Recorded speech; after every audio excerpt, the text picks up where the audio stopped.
Bueno, mira, justo. Buenas tardes. Gracias nuevamente por estar con nosotros. Vamos a seguir con el tema de métodos ABC. ¿Se acuerdan? Platicamos la clase pasada qué eran los métodos ABC, que de hecho ustedes me dijeron a mí que eran los métodos ABC, ¿no? Nuevamente estos son lo que ustedes dijeron.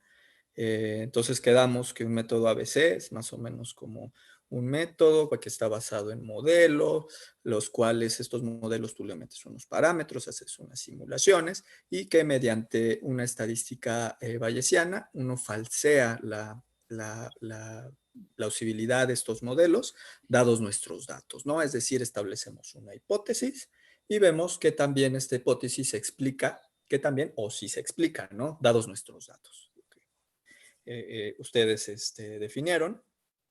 También, digamos que, bueno, estos métodos pues nos permiten responder un montón de preguntas acerca de nuestros datos, ¿no? Platicamos divergencia de linajes, flujo genético, eventos demográficos, tamaños efectivos, introgresión, influencia ambiental, ¿no? Todo esto. Pues bien, entonces también habíamos platicado que suponiendo, por ejemplo, aquí el caso de una mamilaria hageana, ¿no? Aquí no corregí esto, disculpa.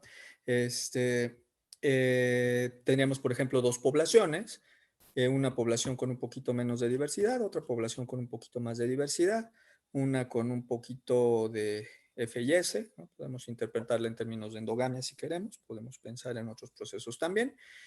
También vimos que la otra tenía un poquito más y que tenían distinto número de los hipolimórfico, ¿no?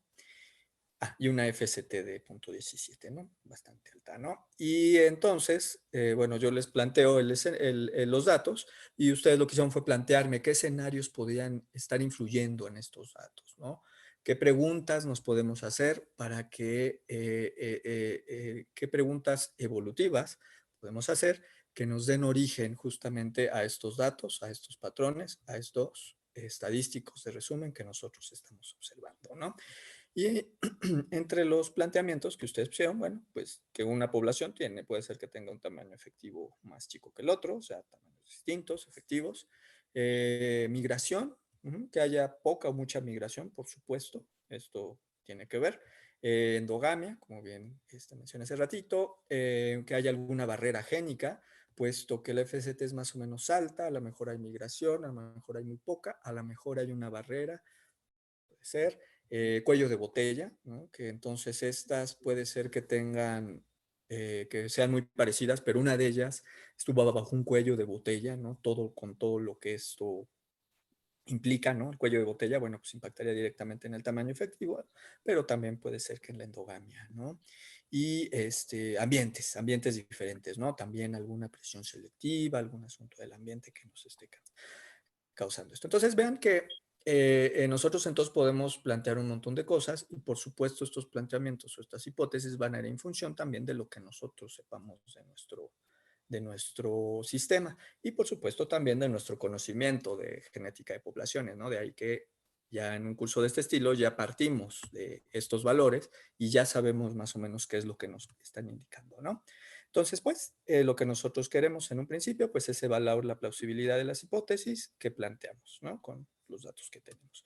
Entonces, luego platicamos que esto se da de manera natural, o la evaluación, la evaluación de la plausibilidad, ya en términos más formales, pues sería calcular la probabilidad, calcular la verosimilitud, porque realmente es lo que estimamos, y la verosimilitud de las distintas hipótesis que nosotros planteamos, dados los datos que tenemos. Entonces, justamente así, en palabras, podemos ver que realmente esto que nosotros estamos diciendo, pues es el teorema bayesiano. Entonces también es la herramienta básica que se utiliza para el análisis ABC. No únicamente, pues, si hay variantes, y hay muchas cosas distintas, pero en principio, pues es estadística bayesiana pura y dura, ¿no? También platicamos que los métodos ABC tuvieron su origen justamente en desarrollo más bien de estadística bayesiana para los análisis y también en análisis de coalescencia, aunque estos análisis de coalescencia pues más bien iban dirigidos a filogenias más que a eventos demográficos, pero bueno, es interesante cómo esta herramienta surge a partir de una necesidad, ¿no? Como de un planteamiento teórico, pero de una necesidad de estas preguntas, ¿no? Bueno, también, por supuesto, Pritchard pues, tuvo que ver también con sus análisis para el desarrollo. Y en estos puntos fue cuando ya se planteó, bueno, ¿qué tal que nosotros podemos tener varias hipótesis dado un fenómeno? Y nosotros lo que hacemos es hacer simulaciones o escenarios y vemos cuáles de estos escenarios mejor explican nuestros datos, ¿no? Y también platicamos que el término realmente se acuña, lo acuña Beaumont en este paper, ¿no? Que este paper es más bien matemático. Beaumont es sus artículos son un poco densos. A mí lo que me gusta es que trata de explicar a máximo detalle toda la parte matemática, lo cual es pues como un arma de dos filos porque pues no siempre podemos entender todo, ¿no? Pero bueno, a mí me gusta bastante sus artículos. También, bueno, ya platicamos, ¿no? Una definición pues ya más formal, porque finalmente lo que habíamos hecho es nada más una descripción, aunque realmente la definición que ustedes propusieron, ¿no? Con la información que ustedes me dijeron, pues realmente se parece mucho a esto, ¿no?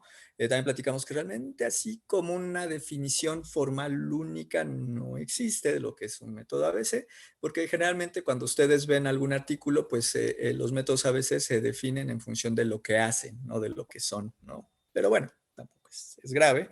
Entonces, para muestra de ello, bueno, pues esta definición, ¿no? Que los métodos ABC aproximan la verosimilitud, una función de verosimilitud por medio de simulaciones, cuyos resultados son comparados contra los datos observados. Listo, ¿no? Entonces, vamos a estimar la verosimilitud usando estadística bayesiana de uno o más escenarios planteados dados los datos observados por medio de simulaciones. Dicho lo mismo, pero de otra manera y en español. Listo.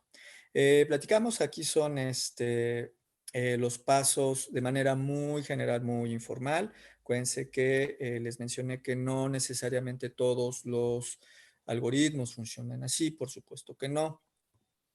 Y algunos algoritmos tienen los pasos en distintos órdenes. Ah, por supuesto, algunos tienen uno, tienen otros pasos, tienen pasos extras, etcétera, ¿no? Esto es nada más como una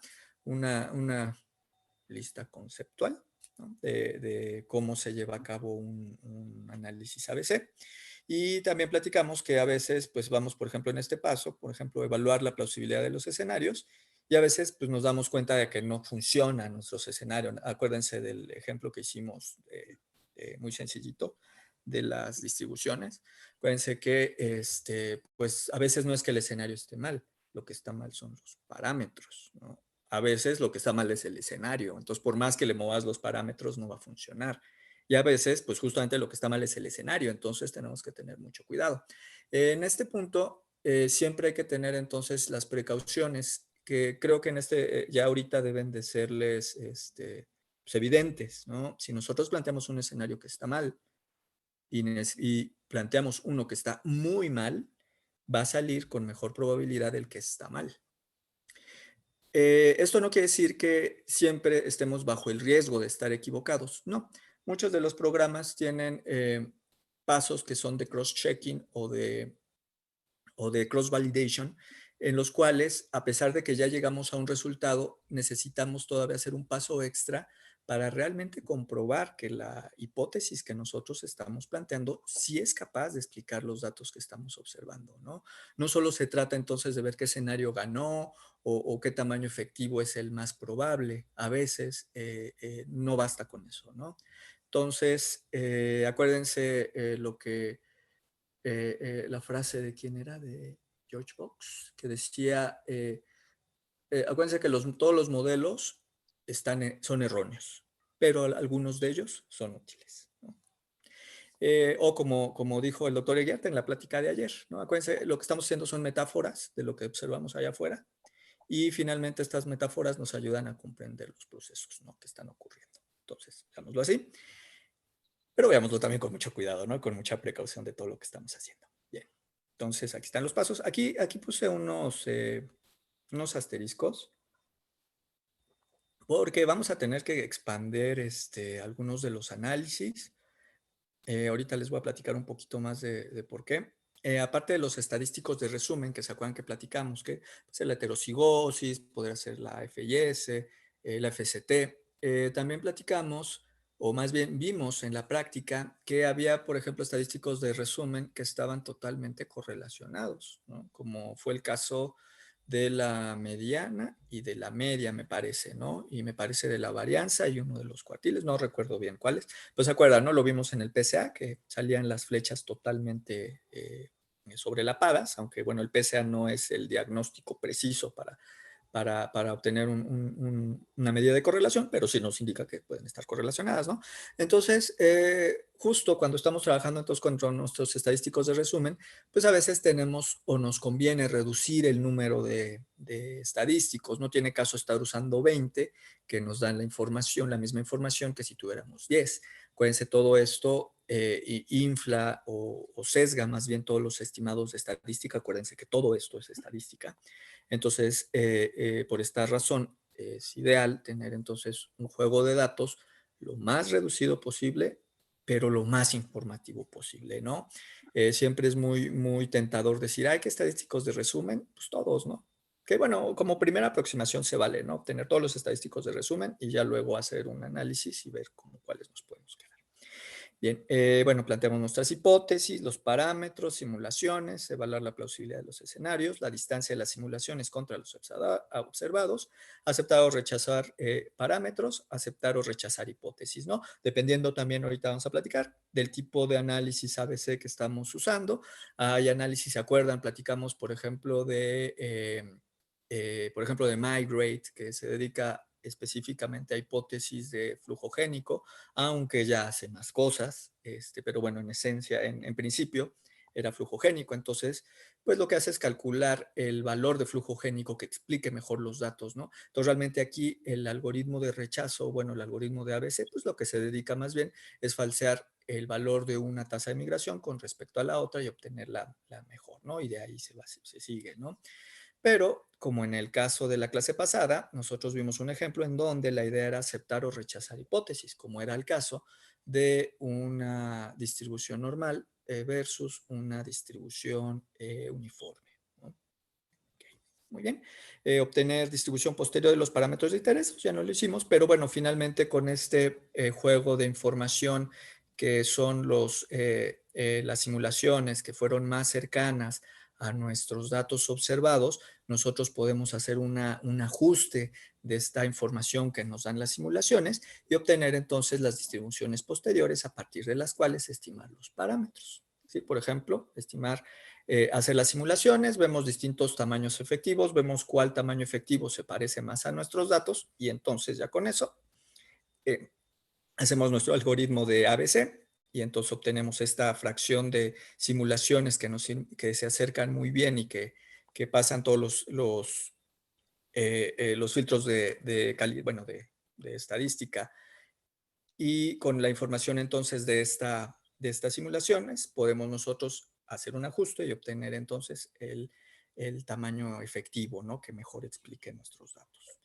Algo importante es que siempre que obtenemos entonces un estimado de este tipo de análisis, siempre van a salir intervalos de confianza, ¿no? Y a veces pueden ser muy grandes. Generalmente cuando estimamos tamaños efectivos, generalmente salen en escalas logarítmicas, entonces suelen tener intervalos muy grandes. No es malo, presenten siempre entonces los intervalos de confianza, ¿ok? Y bueno, evaluar la incertidumbre de los estimados, ¿no?, que es lo que acabo de mencionar. Eh, como extra también, y de estos asterísticos que están aquí, de los estadísticos de resumen, yo creo que vamos a ver también un poquito acerca de los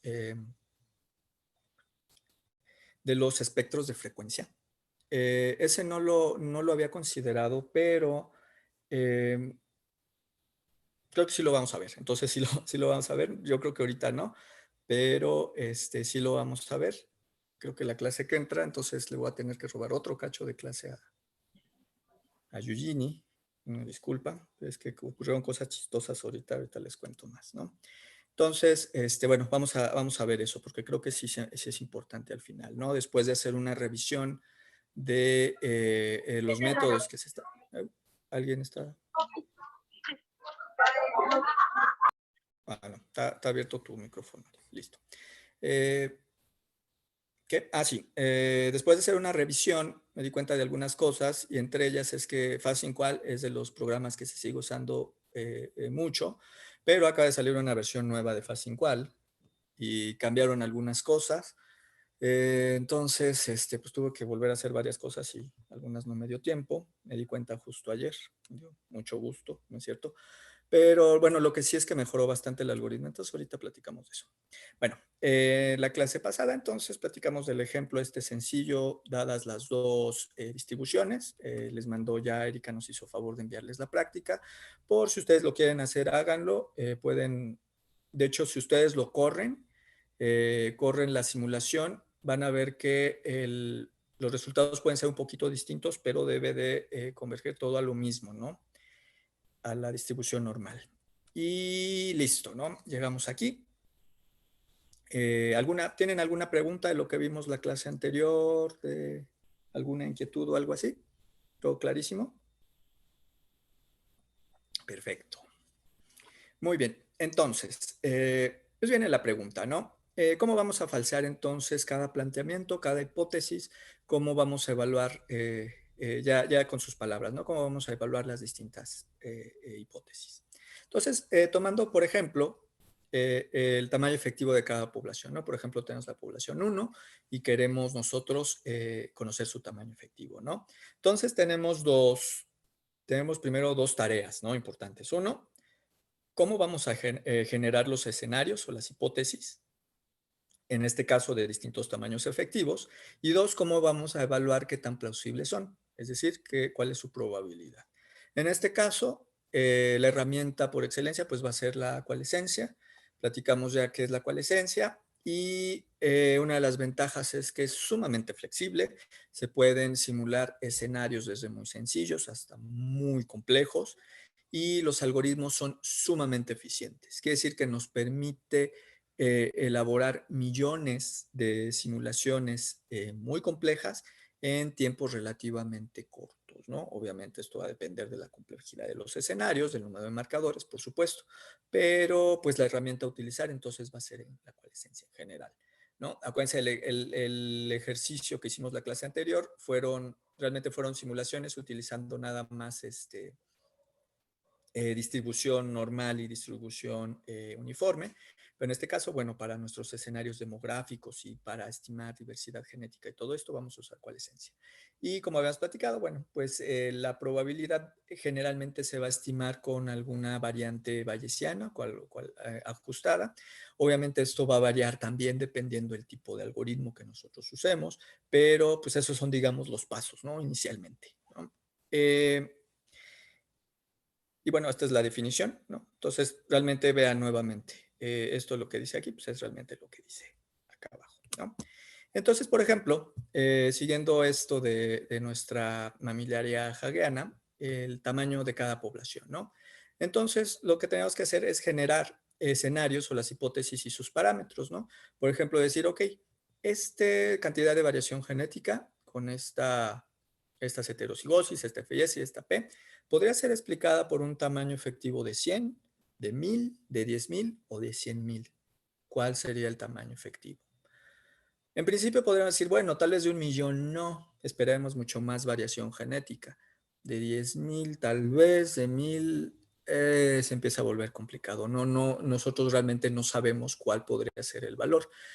Muchos de los programas que estiman tamaños efectivos o que tienen algo que ver con tamaño efectivo, realmente el tamaño efectivo lo estiman como teta, ¿no? Lo dejan teta igual a 4 veces el tamaño efectivo y de aquí nos evitamos el problema de la tasa de mutación, ¿no? Entonces nos dice, bueno, si tú tienes la posibilidad de estimar una tasa de mutación, puedes sacar el tamaño efectivo. Acuérdense del programa este que vimos de las cadenas secuenciales de Markov, que justamente lo que hacemos nosotros, el programa realmente te saca un escalamiento de tamaño efectivo, y si tú lo que quieres es realmente tamaño efectivo en número de individuos, tienes que darle una tasa de mutación, ¿no? Y en su caso, un tiempo generacional.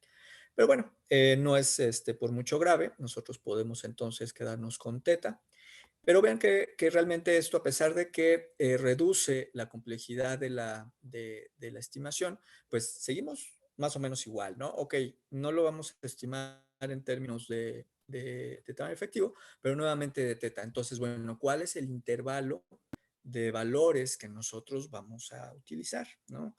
De 0.01, estos dos son iguales, no importa, 0.001, vamos a, etcétera, ¿no? Vamos a tener entonces distintos intervalos. Es lo primero que tenemos que decidir pensando en esto, ¿no? Entonces, es la primera idea, ¿ok? Entonces tenemos que generar nuestro escenario. En este caso, nuestro escenario va a ser un intervalo de tamaños efectivos, y tenemos además que pensar cuáles son los parámetros que van a llevar cada uno de estos escenarios, que pueden ser desde los límites. Acuérdense también en el ejercicio de ayer, lo que nosotros establecíamos eran los límites para las distribuciones, y se acuerdan que en una de las distribuciones normales lo que estaba mal establecido pues no es el modelo, sino los parámetros, los límites. Pues esto es importantísimo. Generalmente, o no generalmente, pero es muy tentador también dejar todo por default, pero siempre es buena idea entonces ver cuáles son los distribuciones. A veces nos conviene utilizar una distribución, a veces otra, y esto también va en función del método y de las características, ¿no? Entonces, por ejemplo, en el caso de, ok, vamos a estimar distintas tetas, vamos a usar distintas tetas para dárselos de comer al algoritmo de coalescencia y que nos pueda hacer las simulaciones, para que nos pueda entonces estimar los distintos estadísticos de resumen que nosotros vamos a comparar contra nuestros datos reales. Entonces, tenemos que tomar en cuenta esto, ¿no? ¿Qué tipo de distribución usamos? Por ejemplo, pues esta sería una distribución, un prior uniforme. Este sería una distribución más o menos normal y esta otra normal, ¿no? Son parecidas, solo cambian las desviaciones estándar. Entonces, vean que entonces también esto influye, ¿no? Cuando nosotros estamos haciendo las simulaciones, digamos 1000, lo que va a hacer el algoritmo es que si nosotros tenemos una distribución de este estilo, pues nos va a tomar un valor de acá, otro de acá, otro de acá, otro de acá, otro de acá, todo esto de manera aleatoria, ¿sale? Nos va a tomar 1000 valores aleatorios de acá, y en una distribución de este tipo, vean que tenemos exactamente la misma probabilidad de tomar un valor de este extremo o un valor de este extremo. Da exactamente la misma. Tienen la misma oportunidad de ser tomados. ¿Qué pasa si nosotros tenemos una distribución de este estilo?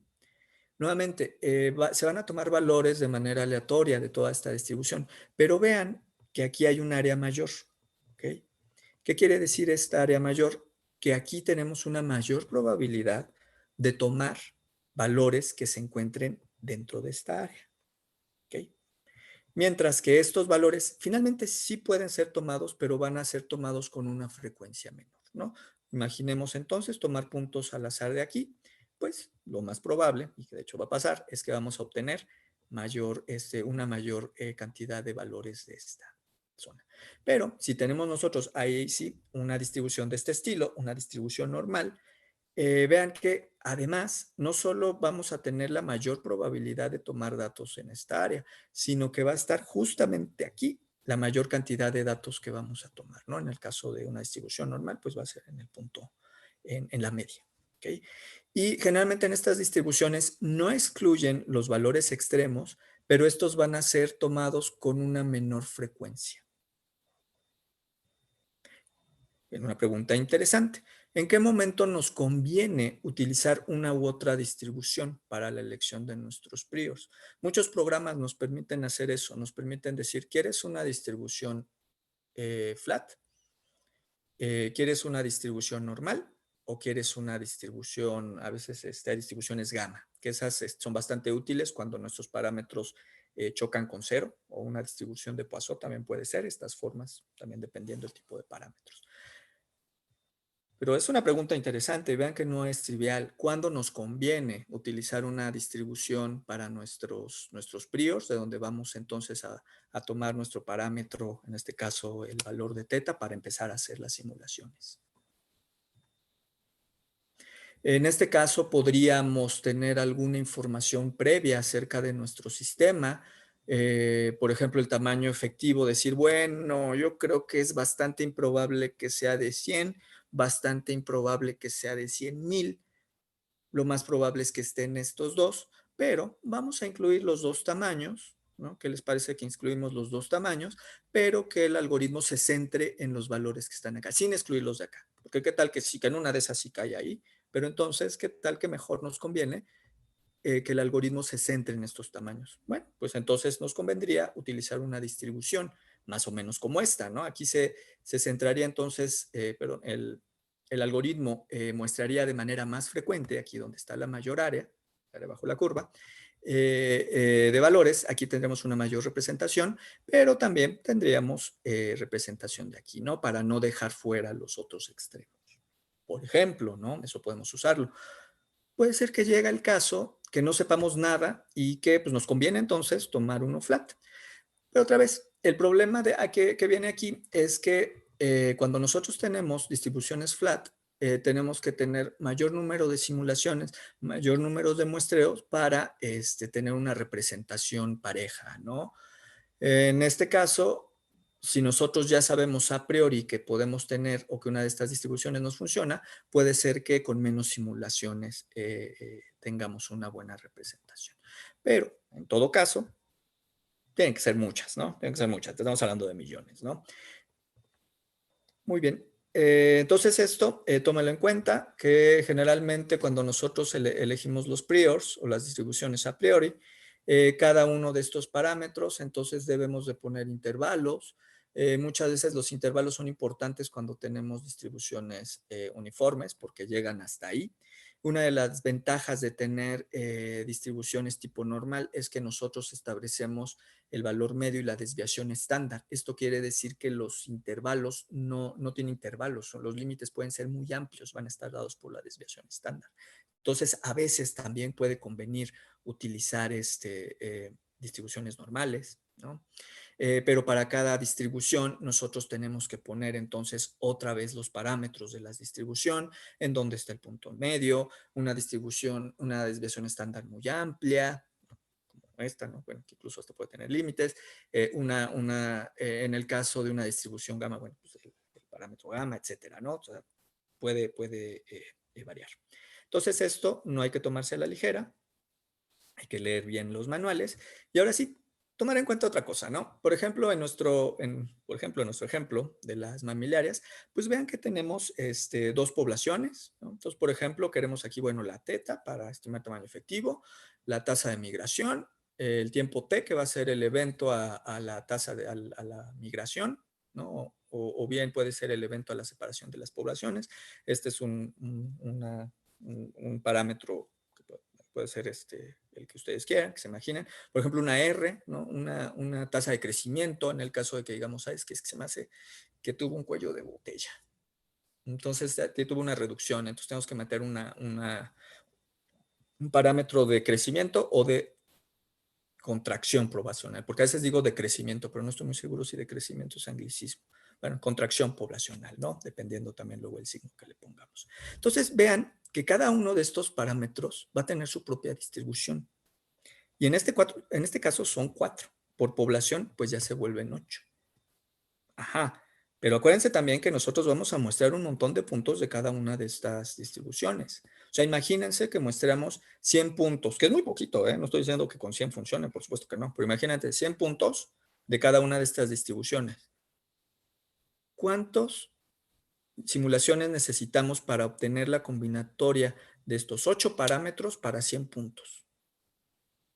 Muchísimos, muchísimos, no sé, son muchos, ¿no? Entonces vean que también conforme nosotros aumentamos la cantidad de la complejidad de nuestros escenarios, vamos a aumentar también la complejidad, bueno, sí, el número de parámetros que van a tener entonces nuestras simulaciones, lo cual también va a hacer que requeramos muchos más y muchas más simulaciones. A tal grado que si nosotros tenemos escenarios demasiado complejos, va a ser muy complicado que nosotros exploremos con las simulaciones todas estas áreas que nosotros queremos explorar. Entonces, otra vez tómenlo en cuenta también. Si nosotros tenemos escenarios demasiado complejos, a lo mejor no nos conviene tener intervalos tan grandes. Pero también considerar si los intervalos, si reducir el tamaño de los intervalos puede tener algún costo para nuestras inferencias, ¿no? Todo este tipo de decisiones las tenemos que tomar en cuenta, ¿ok? Entonces, pues calculamos esto, decidimos entonces algún tipo de distribución que nosotros queramos, y bueno, todo esto ya se lo damos de comer al programa y ahora sí hacemos las simulaciones, entonces en función de estos parámetros y de estas distribuciones que nosotros definimos, ¿ok? Entonces, bueno, ya la coalescencia empieza a trabajar. Vamos a tener entonces nuestras millones de simulaciones. Y entonces lo que seguiría es que, bueno, ya con todas estas simulaciones y ya del análisis de estas simulaciones, ¿se acuerdan lo que seguía? Era entonces obtener estos estadísticos de resumen y ver cuáles se parecen más a los datos observados, ¿no? Que aquí viene este artículo, se los mando hoy. Es una introducción bastante breve y me parece bastante clara del análisis ABC. Entonces, pues lo que seguiría el siguiente paso pues sería este, ¿no? Nosotros cada uno de estos puntos vendría siendo entonces el resultado de alguna de las simulaciones. Entonces aquí tenemos los estadísticos de resumen, suponiendo que nos quedamos aquí. Y entonces de aquí nosotros vamos a tomar únicamente los que se parezcan más, ¿no? Van a ser entonces intervalos de tolerancia para obtener los estadísticos de resumen más cercanos. Si se acuerdan, en las simulaciones de ayer, el intervalo de tolerancia de 0.01, o sea, del 1% de las simulaciones. Este puede ser mucho más chico, también dependiendo del número de simulaciones. Si estamos hablando de millones, pues generalmente nos debemos de quedar con arriba de, pues no sé, con al menos 100,000 o algo así, ¿no? También depende del algoritmo. Pero nuevamente, entonces nosotros escogemos nuestras simulaciones, nosotros entonces obtenemos estas simulaciones, podemos de aquí nosotros empezar a estimar las distribuciones posteriores y a partir de estas distribuciones posteriores estimar los parámetros de interés, ¿no? Puede ser el tamaño efectivo, ¿no? Entonces, por ejemplo, ven, aquí está, esto está también bastante bonito, también es con teta, ¿no? En donde, por ejemplo, aquí está el prior. Aquí está bien interesante porque vean que las simulaciones que tuvieron la mayor probabilidad, pues fueron estas que están en esta colita, pero después de hacer el ajuste de todas las simulaciones que tuvieron la mayor probabilidad, pues nos quedamos con una distribución de este estilo, ¿no? Pues todo esto es un proceso matemático, también pues la idea ahorita sobre todo de platicárselos que no quede tan oscuro, ¿no? De los siguientes pasos que se van a hacer. El ajuste de las distribuciones posteriores también depende y varía dependiendo del tipo del algoritmo. Generalmente son ajustes lineares locales, pero bueno, puede nuevamente variar dependiendo del programa, ¿no? Entonces, bueno, realmente el método pues, se puede resumir en esta figura, bueno, en estas dos figuritas, ¿no? Y bueno, este es un fragmento también del artículo que me gustó mucho, que es pues también el resumen de todo lo que hemos platicado. Aquí dice, bueno, está simpático, ¿no? El ABC del ABC, ¿no? Entonces, pues aquí definen los algoritmos ABC, ¿no? Que es realmente el algoritmo ABC tiene sus raíces en un algoritmo de rechazo, ¿no?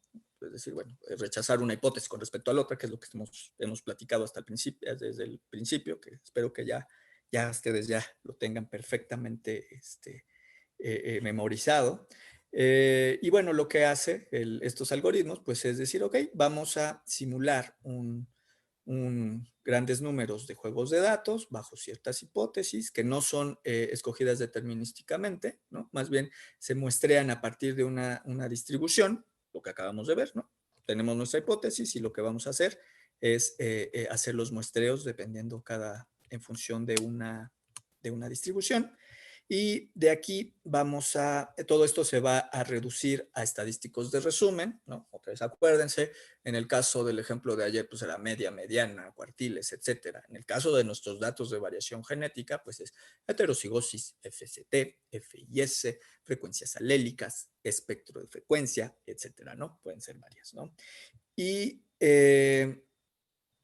estas van a ser aceptadas o rechazadas según qué tan parecidas sean estas simulaciones con respecto a los estadísticos de resumen, ¿no? Y entonces, estos valores que nosotros aceptamos, que serán los valores de las simulaciones que se parecían más a nuestros datos reales, lo podemos utilizar mediante un ajuste para estimar los parámetros que nosotros nos gustan, ¿no? Que nosotros nos gustan, nosotros necesitamos, ¿no? Entonces, imagínense las simulaciones en el caso del tamaño efectivo, nos da que un tamaño efectivo de no sé, 380, o bueno, un intervalo desde 380 a 600, nos dan los estadísticos de resumen más parecidos a nuestros datos observados, ¿no? Ah, bueno, pues entonces con toda esa información hacemos algún tipo de ajuste para nosotros poder entonces obtener los valores del tamaño efectivo, que es lo que nos interesa, ¿no? Eso lo vamos a hacer también. Y en este artículo también clasifican de manera también un poco arbitraria, pero a mí me parece muy válida y me gustó mucho. Clasifican los algoritmos ABC en tres, de hecho ellos mencionan, ¿no? Tres amplias categorías, ¿no? Los primeros son los que ellos llaman de rechazo básicos, que es como el que hicimos ayer, la clase pasada, que realmente lo único que hace, pues es, tomas lo que más se parece y lo demás lo rechazas, ¿no? Tenemos los métodos que están acoplados a cadenas de Markov, que estaríamos hablando de un método como IM, como Migrate, ¿no? Que ya habíamos platicado, en donde, bueno, vamos a tomar entonces, por ejemplo, un valor de una tasa de migración. ¿Qué tal se ajusta a mis datos? Pues más o menos. Tomo un valor de migración un poquito más alto. ¿Mejoró la probabilidad? Ah, sí, mejoró la probabilidad. Ah, bueno, entonces me quedo con el más alto.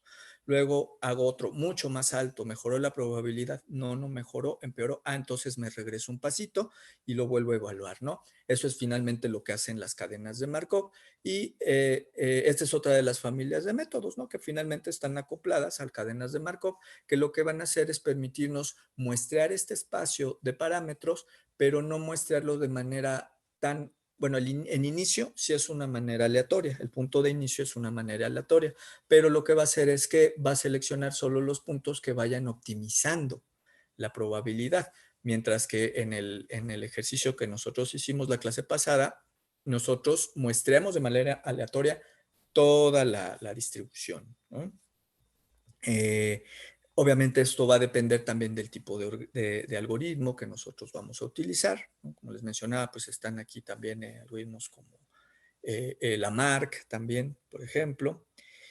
Y la tercera familia que mencionan aquí, tercera categoría, son los algoritmos que se basan en cadenas secuenciales de Markov, que finalmente es el método que vimos con la estimación de tamaño efectivo, ¿no? También es un método ABC, tienen estos principios de simulaciones por medio de coalescencia para poder explicar los datos que nosotros estamos observando.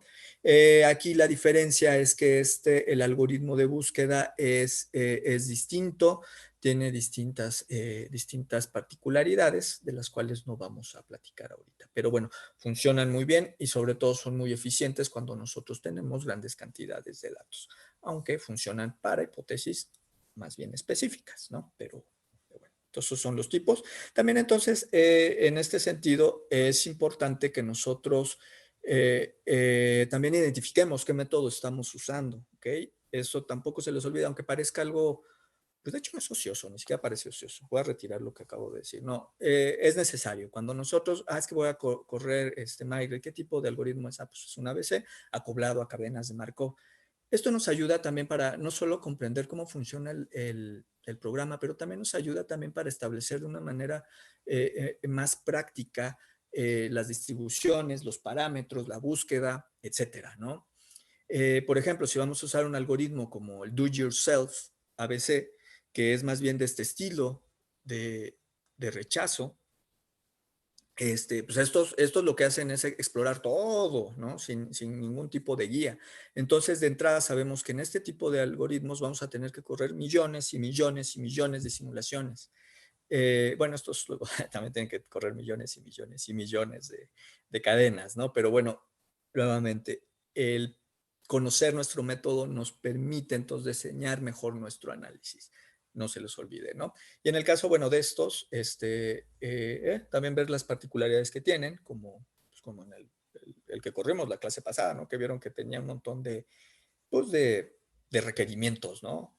Que el ligamiento, que si missing data, etcétera, etcétera, etcétera, etcétera, y más, etcétera. Bien, entonces, como les decía, este artículo se los voy a enviar. Léanlo, está bastante sencillo y no les voy a pedir no les voy a pedir resumen. Voy a confiar en que sí le van a echar al menos un ojito, al menos las personas que van a ocupar o que estén utilizando alguno de estos algoritmos, ¿no? Vientos. ¿Tienen alguna pregunta antes de entrar a lo denso? ¿Alguna duda, sugerencia? ¿Algo que quieran ver? ¿Nada? ¿Todo bajo control? Perfecto. Espero que estén despiertos porque ahorita voy a empezar a torturarlos. Muy bien. FASINQUAL. Es el programa que vamos a ver para seguir viendo los siguientes temas de esta unidad. ¿Se acuerdan que en esta unidad también íbamos a ver tamaño efectivo, íbamos a ver métodos ABC? Y el último tema era construcción de modelos complejos, ¿no? Y de aquí la razón. De hecho, bueno, FASINQUAL lo sugirió una alumna, de hecho. Yo quería ver un algoritmo más sencillo, programa más sencillo, pero bueno, dado que ustedes mismos sugirieron, bueno, esta alumna sugirió FASINQUAL, pues vamos a verlo, ¿no? FASINQUAL es un programa sumamente eficiente, es un programa muy poderoso, continuamente están mejorando el algoritmo. Una de las características es que permite generar escenarios extraordinariamente complejos, como vamos a estar viendo esta clase y un cachito de la que sigue. Permite generar distintos tipos de marcadores, nos sirve para secuencias, para SNPs, para microsatélites. Pues es muy, muy, muy poderoso. Una de las cosas que les decía es que en junio salió una versión nueva, que está bastante mejor. Originalmente yo había planeado hacer las prácticas con la versión anterior, porque es con lo que tengo ya todos mis análisis, pero la versión nueva tiene bastantes mejoras y tiene algunos detalles acerca de la generación de los SNPs que decidieron mejorar. De hecho, el programa ya no genera SNPs de manera explícita. Lo que dicen es que, ¿sabes qué? Que el algoritmo con el que se generaban los SNPs, o el método más bien, que usaba para la simulación de SNPs, pues como que no funciona tan bien. Entonces, ¿sabes qué? Ya quitamos la opción de generación de SNPs. Si tú quieres generar SNPs, lo que te recomendamos es que generes entonces pequeños fragmentos de ADN y que a partir de estos fragmentos de ADN obtengas tus SNPs, ¿no? O sea, en vez de simular cada SNP, simulas pequeñas secuencias, ¿no? Que tiene mucho sentido porque finalmente así es como se generan todos los datos de RADSEC y de todos estos GBS y todo esto, ¿no? Entonces, funciona bastante bien. Y FASINQUAL también nos permite hacer estimaciones demográficas, ¿no? Nos permite estimar hacer estimaciones, por ejemplo, de tamaños efectivos, de cambios en el tiempo. No utiliza un algoritmo de rechazo, o sea, es decir, no nos permite decidir entre, bueno, sí se puede hacer, pero vamos a ver cómo se hace, decidir entre escenarios, pero sí nos permite utilizar la estimación de parámetros demográficos, pero FASINQUAL únicamente nos lo permite utilizando los espectros de frecuencia, que es algo que originalmente no tenía planeado que lo viéramos, pero dada ahorita el state of the art, ¿no? De los últimos análisis que estoy viendo en artículos, muchos ya utilizan espectros de frecuencia. Entonces vamos a implementarlos y de ahí también que fue buena idea entonces dedicarnos a FASINQUAL en vez de dedicarnos a Do It Yourself a veces, aunque es muy bonito Do It Yourself, la verdad a mí me gusta mucho. muy fácil de usar. Entonces, bien, cualquiera de ustedes que haya usado FastSynQual sabe que es muy encajoso de usar. No sé si alguien ya lo haya intentado usar. Tiene varios problemas, a pesar de que los manuales están más o menos bien explicados, o yo creo que están explicados de manera bastante detallada. A veces no es tan claro cuando nosotros tenemos que hacer nuestros archivos de parámetros para las simulaciones. Es muy fácil equivocarse, sobre todo si no estamos familiarizados con algún lenguaje de programación. Puede ser muy complicado entonces obtener los archivos de parámetro. Y entonces parte de esta clase, pues la idea es justamente ver este detalle, que es la primer limitante que yo he visto en varias personas, y lo puedo decir también en mi experiencia, ¿no? Que fue la limitante hace muchos años cuando yo quise correr este algoritmo, pues era eso, ¿no? Que no lograba que corriera, y si corría no hacía lo que yo quería, y lo más grave, cuando logré que corriera bien, quién sabe si estaba haciendo lo que yo le decía que hiciera. Eso es súper grave. Entonces, ahorita lo que vamos a hacer es, vamos a platicar un poquito de cómo generar nuestros parámetros para las simulaciones, pero también cómo revisar si realmente los escenarios que nosotros estamos proponiendo sí son lo que nosotros estamos proponiendo. O realmente nosotros estamos poniendo en el archivo de entrada una cosa y realmente el programa a lo mejor está haciendo, está interpretando otra, ¿no? Entonces, ese tipo de cosas son lo que me parece más crítico acerca de correr este programa. Finalmente, los programas son una serie de recetas, ¿no? Pero las partes críticas nuevamente son las que hemos estado platicando, ¿no? Establecer nuestras hipótesis, establecer los parámetros de las hipótesis, ¿no? Esto no lo podemos hacer mal. Y esto es como la parte crítica y la parte que yo puedo llamarle complicada de usar FastSynQual, ¿no? Entonces, como les decía, bueno, si alguno de ustedes ha usado también FastSynQual y ha tenido, seguramente han tenido su cierta dosis de frustración. Jonás tuvo su cierta dosis de frustración. José creo que dijo que era muy fácil de correr. Ok. Sí, Ah, pero que para José Josué también. todo era fácil. Es que José sí, sí, tiene una inteligencia particular. Entonces, sí, Y seguro. una resistencia distinta. Yo sí le creo que era que para No, que él era para él era fácil. fácil, no lo dudo. Para Fácil. los otros mortales, quién sabe. Ok. Bueno, pues ahora sí, vamos a darle. Eh, para esto, bueno, ahorita no es necesario, pero bueno, váyanlo tomando en cuenta porque no estoy muy seguro, pero lo más probable es que les voy a dejar una práctica muy sencilla, pero sí les voy a dejar una práctica de tarea, ahorita no. Vamos a necesitar FastSynQual, la última versión, por favor. Como les decía, hubo un cambio, no tan radical, pero es un cambio importante entre versiones, lo cual está padre, pero como les decía, pues a mí no me convino tanto porque no me enteré que, o más bien yo hice mis análisis con la versión anterior y los voy a tener que hacer con la versión nueva. Ok. Vamos a necesitar entonces la última versión de FastSynQual, que se llama, así es la versión 2.702. Necesitamos Arlequín, el último Arlequín también que haya. Bueno, ese no ha habido versiones nuevas en varios años. Vamos a utilizar la línea de comandos y también la interfaz gráfica, ¿sale? Esto es como el checklist de lo que vamos a necesitar, si ustedes lo quieren correr, porque yo no les puedo estar mandando todo. Vamos a utilizar Figtree, que es este programa que sirve para visualizar arbolitos, y vamos a utilizar esta herramienta, este programita que se llama ABC Toolbox, que ABC Toolbox es como el paquete de R que vimos, que hacía los análisis de rechazo y todo esto, pero este es un programa que funciona muy bien y que va a estar acoplado, que se puede más bien acoplar a FastSynQual, ¿no? Interactúan muy bien. Entonces, las simulaciones las va a hacer FastSynQual, pero todo lo que son los algoritmos de rechazo, la estimación de parámetros y todo esto lo va a hacer ABC Toolbox, ¿no? Entonces, este es lo que vamos a necesitar. Todo existe para todo, o sea, está para Linux, Mac y Windows, o sea, no deben de tener problemas en ninguno de los casos. Y como checklist inicial que necesitamos, los formatos de entrada son los formatos ARP, es decir, vamos a necesitar que nuestros datos estén en formato de Arlequín. Vamos a necesitar, bueno, este es el archivo, el formato de los alelos. Este es el formato donde vienen cuando queremos hacer un batch, es decir, varias análisis que también se va a utilizar.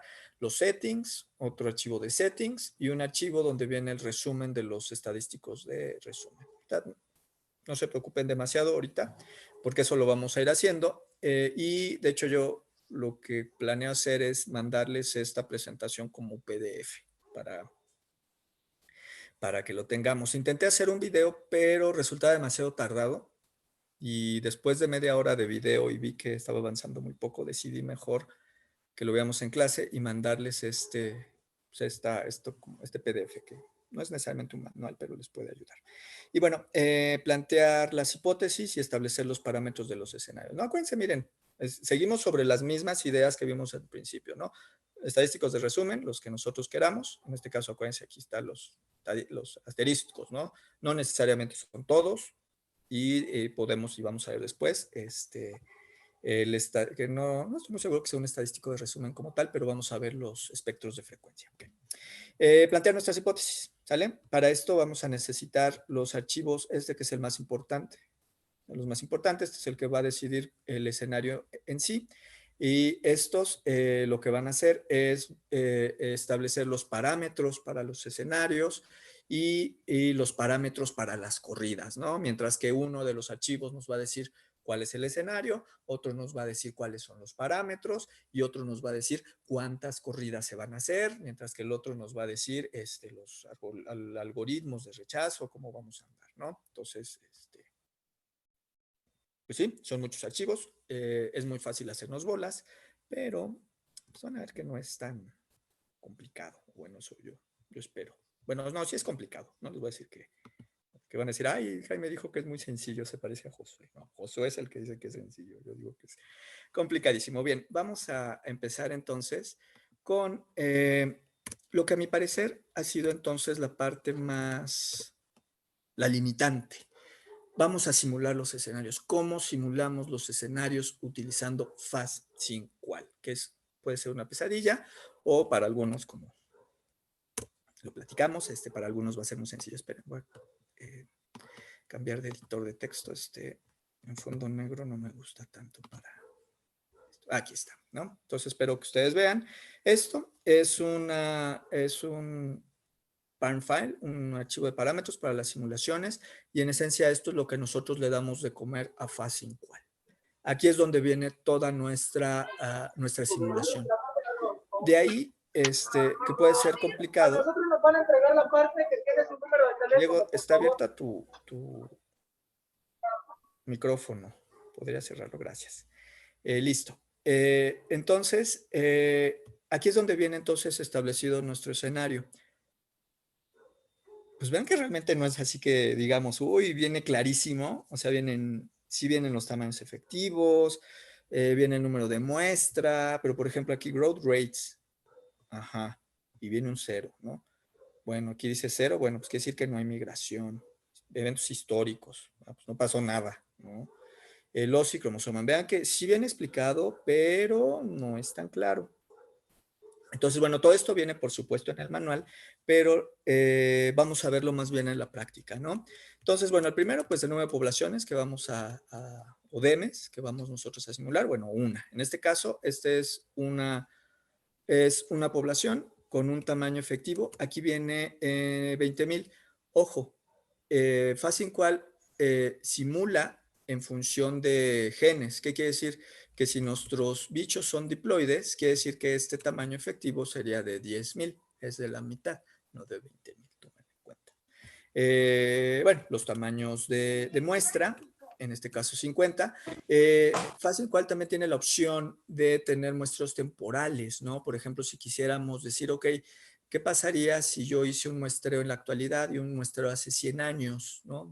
Puede ser de la misma población o de distintas poblaciones se pueden hacer, ¿no? Porque acuérdense que la coalescencia es esta simulación al presente hacia atrás, entonces nosotros podemos ir rastreando hacia atrás en las generaciones y podemos incluso hacer entonces muestreos, ¿no? Aquí iría entonces una matriz de migración, en este caso es una sola población, no tiene migración, ¿Mm? Y eventos históricos. En este caso no hay nada. Quiere decir que este sería simular una población con un tamaño efectivo de 10,000 con un tamaño constante a lo largo del tiempo. Sencillo. Ahorita lo vamos a correr, van a ver qué bonito. Y luego el número de marcadores independientes, en este caso es lo que nosotros entendemos por cromosomas, ¿no? Acuérdense, nuestros ejemplos siempre han sido de 10 cromosomas, los que hemos estado trabajando. Entonces, en este caso, por ejemplo, podemos tener 10 y luego podemos definir dentro de cada uno de estos cromosomas cuántos bloques de ligamento nosotros queremos. Y a cada uno de estos bloques de ligamento le podemos asignar una tasa de recombinación. Vean que aquí está interesante porque, por ejemplo, aquí yo decidí que fue arbitrario, por ejemplo. Bueno, no fue tan arbitrario porque esto fue realmente en función de mis datos reales.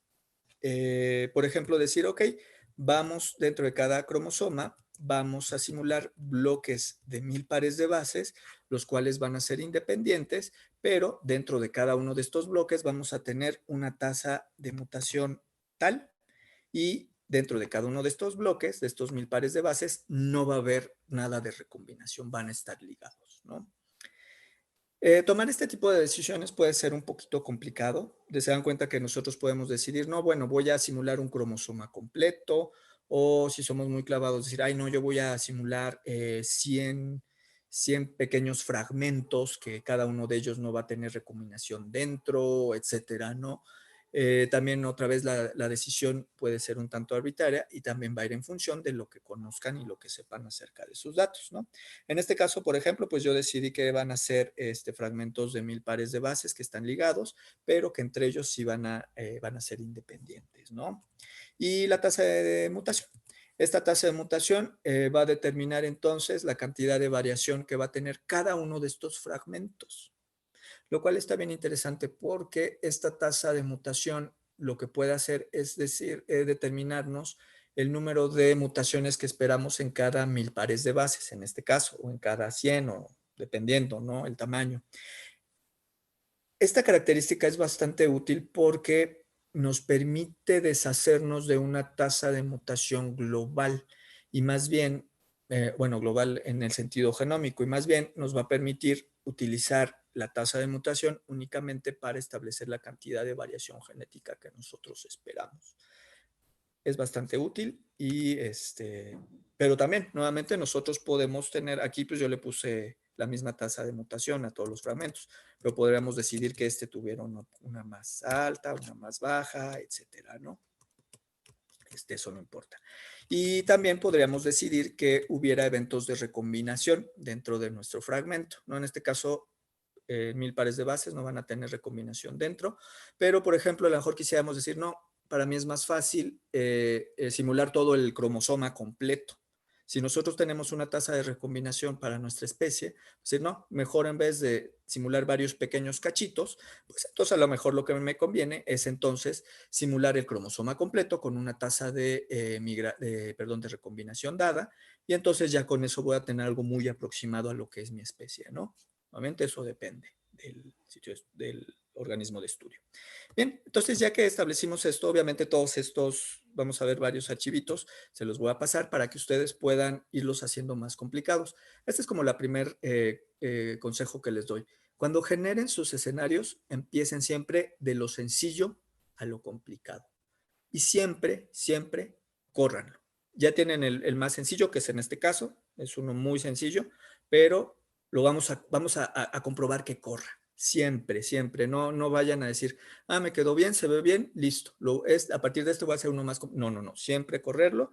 Entonces, siempre empezar de lo más sencillo. Cada que le metamos algo o le hagamos algo, por pequeño que parezca, vamos entonces siempre a cerciorarnos de que corra. Porque muchas veces llegamos a un escenario que ya puede tener una cierta complejidad y bolas, no corre. ¡Pum! ¿Qué fue? La matriz de migración la metí mal, me falta un numerito por acá, metí mal la tasa de recombinación, no es el mismo número de bloques, al rato nos perdemos, ¿no? Entonces, siempre, esta es una muy buena, modestia aparte, es muy buen consejo que ustedes, muy buen consejo de mi parte. No, en serio, sí es buena idea que ustedes lo tomen en cuenta. y eso les va a evitar bastante frustración. No es cierto, van a tener mucha frustración, es frustrante al principio este programa, pero van a ver que lo van a poder correr, ¿no? Entonces, bueno, este es nuestro archivo de parámetros y aquí también les voy a mandar los comandos con los cuales lo vamos a correr. Este es el primero, que es la población sencilla. Entonces, el programa pues, se corre así. Vean el comando pues, es el programa tal cual. Luego especificamos el archivo de entrada de parámetros, el parm, que es en este caso que es el primero, ¿no? Que es una población, nada más. Con este le vamos a especificar cuántas simulaciones queremos. Ahorita le vamos a pedir 5 simulaciones, nada más para no tener tantas, porque esto es un ejemplo, es un ejercicio. Le vamos a pedir como máximo que nos recupere 1000 SNPs. ¿Por qué 1000? Para que sea un set de datos reducido en este caso. Pero vean que esto ya pues está padre, ¿no? Porque ya podemos entonces hacer estas simulaciones pues igual al número de marcadores que nosotros tenemos en nuestros individuos, que no quiere decir que sea toda la variación genética que está en el genoma, pero sí la cantidad de variación genética que estamos recuperando, ¿no? Muy bien. Esta G es para que nos saque el archivo, nos va a sacar un archivo en formato Arlequín. Esto es para que nos lo saque en formato genotípico, es decir que ya ven que les había dicho que lo que hace es simular genes, entonces lo que va a hacer es que simula los genes, pero luego los junta para hacer no genes, sino individuos haploides. Esta I es para un modelo de alelos infinitos, y también depende entonces su tipo de datos, cuál modelo les convence más. Esta G está bonita, es para que saque un como resumen de la información que sacó, ahorita lo vamos a ver. Y T, le vamos a pedir el de tree, le vamos a pedir el árbol, los árboles de coalescencia. Esto es fundamental para saber si el programa está haciendo lo que nosotros creemos que está haciendo. ¿Sale? Vamos a correrlo. Así de rápido. Corrió 5 simulaciones en estas fracciones de segundo y vean que pues a pesar de que no es tan compleja, pues la corrió de todos modos rapidísimo, ¿no? O sea, sí requiere un cierto poder de cómputo. Mira, entonces el resultado que va a sacar es una carpeta que va a tener el mismo nombre del archivo de parámetros. Va a sacar varios archivos. Los archivos ARC, que son los archivos de Arlequín, le pedimos 5 simulaciones, entonces nos va a sacar del 1 al 5, ven, 1, 1, 2, 1, 3, 1, 4, 1, 5, etcétera, ¿no? Bueno, vamos a ver el archivo Arlequín. Este es un archivo Arlequín común. Los que hayan usado Arlequín ya deben estar familiarizados. Aquí viene entonces toda la información y pues aquí están los SNPs tal cual, ¿no? Aquí vienen codificados como pares de bases del 0 al 3. Es 0 a, bueno, no me acuerdo pues, pero bueno, son los nucleótidos codificados como números y viene, bueno, esta es la muestra, ¿no? Listo. Sin más. Voy a cerrar listo. El otro archivo que viene es este. Esta es buena idea que también le echen un ojo porque trae información padre. Vean, vamos a ver. Aquí viene entonces, ahora sí, cada uno de los individuos. Los nombres no nos interesa demasiado. Estos son los nombres. Voy a ponerle así para que no se atraviesen las líneas. Y aquí viene una codificación similar a lo que sería la codificación de genotipos de un archivo VCF. Está bastante interesante. Viene, por ejemplo, aquí dice, ok, acá vamos a especificar los bichos están en columnas. Entonces, la primera columna es el cromosoma. Miren, vean, aquí están los cromosomas. Entonces, miren, aquí está el cromosoma 1. En este caso, por la característica de la simulación, nada más le salió un cromosoma, pero ahorita lo podemos ir arreglando.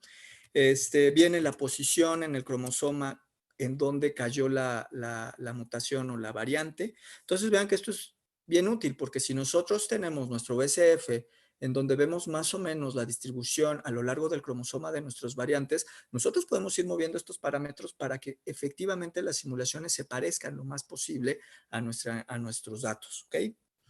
Entonces viene el nucleótido ancestral, el derivado, ¿no? Está padre porque viene entonces también esa información. En el caso de nuestro BCF sería el de la referencia y el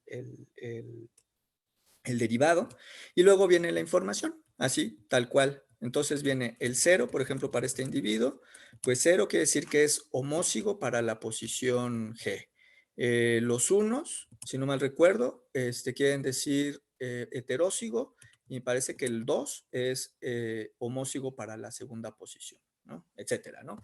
Pero más allá de eso, de descifrar esto, vean que viene la información. Entonces es indispensable que cuando ustedes hagan este tipo utilicen este tipo de programas, porque vean que es una caja negra por completo. O sea, si nosotros corremos el programa únicamente con esta información, pues realmente podemos tener dudas de cuál es vamos a bajarle la tasa de mutación, que por eso me redujo el número de cromosomas. Nos puede reducir, nos puede generar confusión, ¿no? Si estamos nosotros nada más usando este formato. Entonces así ya vemos qué es lo que sacó, cómo está codificado, cuáles son las características, cuántos heterocigos tiene, cuántos homócigos, ¿no? Entonces, importante. Y lo siguiente que podemos hacer, que está también padre, es dentro de los archivos. ¿Dónde los puse? Bueno, vamos a verlo con interfaz gráfica, perdón. Sale este archivo que es True Trees, que son los árboles coalescentes. Bien, vamos a echarles un ojo, porque esto está padre. Entonces, para eso vamos a usar FigTree. Y aquí llamamos entonces al archivo True Trees, que fueron 5 simulaciones. Entonces, este archivo trae 5 arbolitos. Miren, aquí están nuestras coalescencias. Realmente los nombres de los individuos no tienen ningún significado, ¿no? Entonces no se fijen demasiado, pero vean las distribuciones de las coalescencias, ¿no? Además nosotros podemos ver las distintas simulaciones. Miren, esta es otra. Esta es otra. Miren, esta salió con los tiempos de coalescencia largos.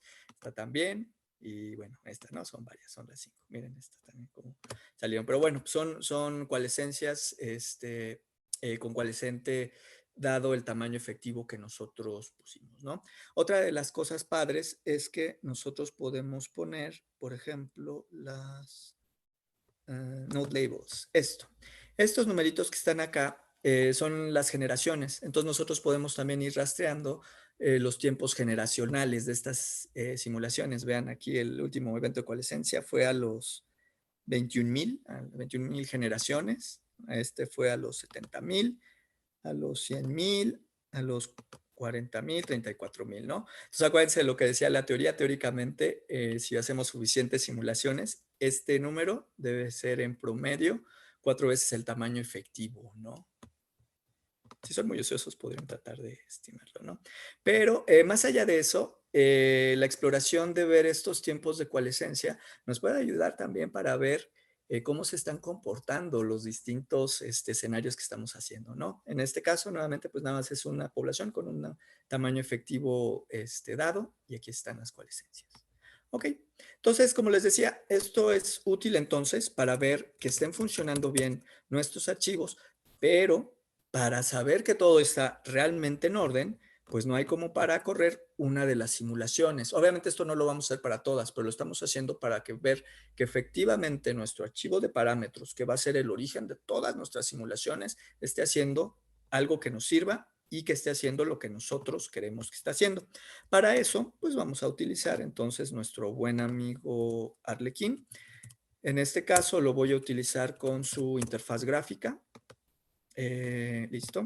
Si ustedes tienen Linux, lo pueden correr sin problemas con Wine. De hecho, los de Arlequín se preocuparon para que funcione bien con Wine, entonces funciona sin problemas. Bueno, en Windows tampoco tiene problemas, y en Mac yo creo que lo pueden correr también con alguna variante de WAM o con alguna caja virtual.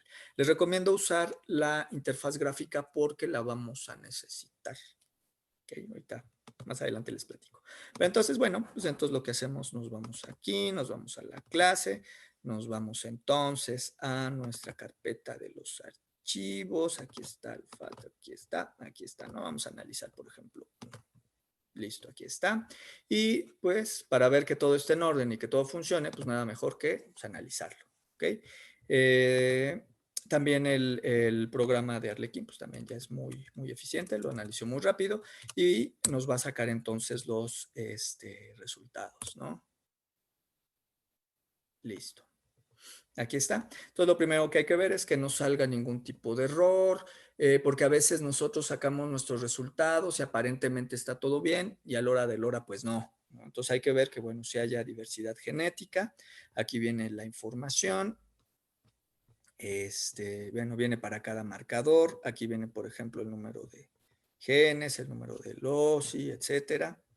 Por ejemplo, aquí, ay, perdón, si no me paso, por ejemplo, aquí creo que son estas las diversidades o algo parecido y listo, ¿no? Pues ya, dejé todos los análisis por default. Entonces, esto sería como los pruebas que tenemos que hacer antes. Por favor, siempre hagan este tipo, aunque parezca que estamos perdiendo tiempo, les aseguro que vamos a perder tiempo, mucho más tiempo, cuando estemos tratando de componer nuestro archivo de parámetros final que no sabemos por qué no funciona bien o por qué están saliendo resultados raros, ¿no? Esto es indispensable. Háganlo siempre, ¿ok?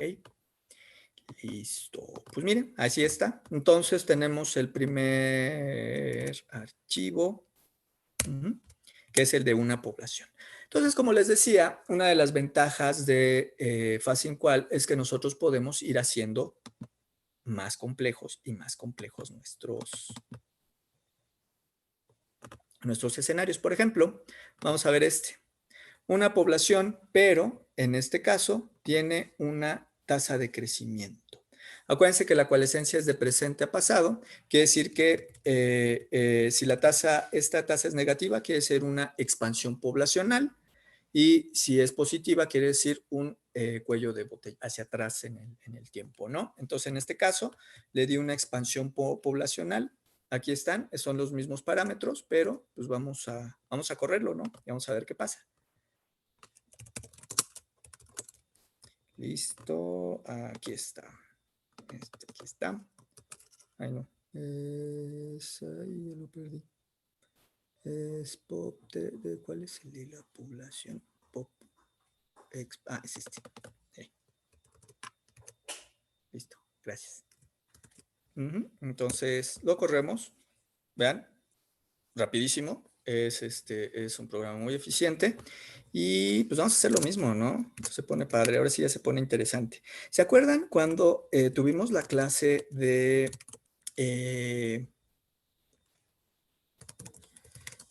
coalescencia? ¿Se acuerdan entonces que las tasas de coalescencia van a estar dadas por el tamaño efectivo, ¿no? A mayor tamaño efectivo, tenemos más variación, tenemos más genes y las tasas de coalescencia son más altas.